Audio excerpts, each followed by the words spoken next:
October 29th, 2012, 9 p.m. Superstorm Sandy, by now the largest Atlantic storm ever measured, delivers a devastating punch as it smacks into the New Jersey shore. We continue to track the winds, the damaging wind gusts around this monster of a storm we're dealing with.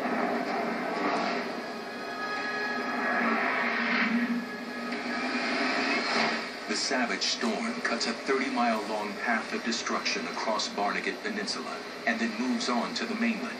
Massive waves rip houses from their foundations. Cars bob in the floodwaters like bathtub toys. To the west of the peninsula, in the surging waters of Barnegat Bay, Mike Guyan fights to stay afloat after being dragged almost a half a mile across the bay.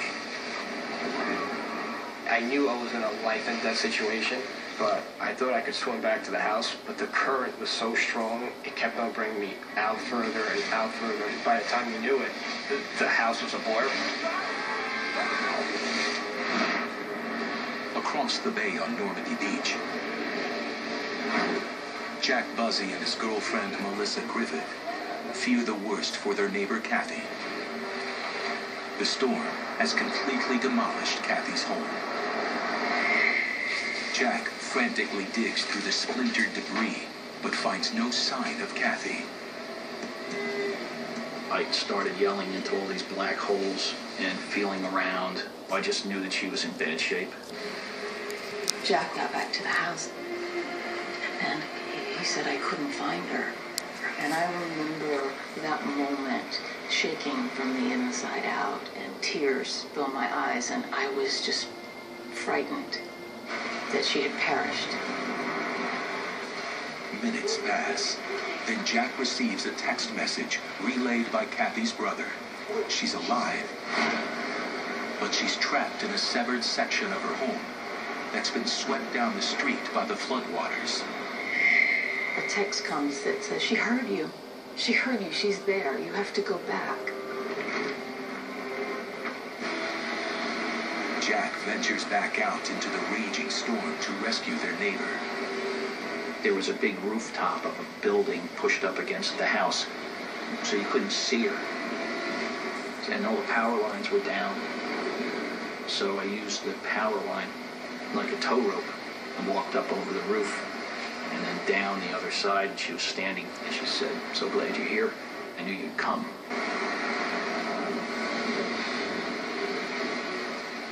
I saw them coming back to the house. When she walked in the door, I just teared up and just hugged her, full of emotion.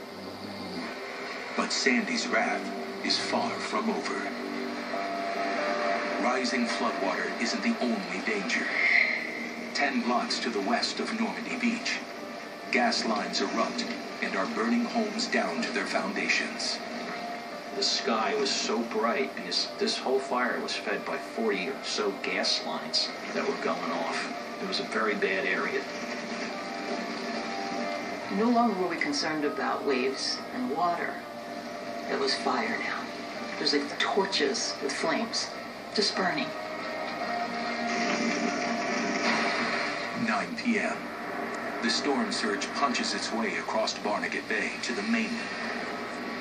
On the corner of Green Island and Bayview Drive, in Toms River, New Jersey, Morgan Reese, a former volunteer firefighter, is watching the Weather Channel when the power goes out.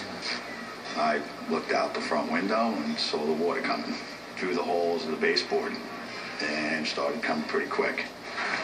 Morgan, his wife, and 2 daughters scramble up to an attic as seawater pours into their home. We watched slowly furniture start floating around the inside of the house. That's when the 10-year-old started getting a little bit panicky. The wife was asking me, well, you know, what happens if the water gets up to the attic? How are we going to get out? Less than a quarter-mile inland on Green Island Road, contractor Mike Mulligan narrowly escapes his home with his wife. I saw water coming underneath my garage doors, like something out of a movie. I said, well, I've seen all the TV shows, and I don't want to be one of the people on the roof. After driving his wife to safety, Mike realizes that he can use one of his construction vehicles to help rescue his neighbors. He revs up his front loader, a tractor with a shovel. It's one of the few vehicles that can make it through the surging floodwaters.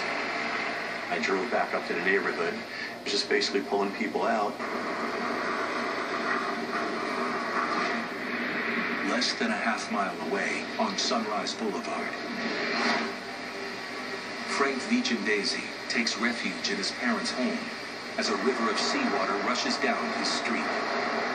As the night went on, you can see the water start overflowing. It's up to the first step, then it's up to the second step, up to the third step. So we kept hearing this loud banging noise, and we looked out, and it was this jet ski just smashing into my car. And so I ran out into the water and tied it up to a tree. Everywhere we could see, there was water. We knew everyone was in trouble. Barnegat Bay, midnight. The storm has moved inland, but sheets of rain continue to fall. Mike Guyan has been treading water for nearly 3 hours and doesn't know how much longer he can hold on. I'm screaming help on top of my lungs, and I knew, like, there's nobody here for me. There's no rescue. There's no nothing. Mike struggles against the current, but the distant shore across the dark, frigid bay seems miles away. He wonders if he'll survive the night.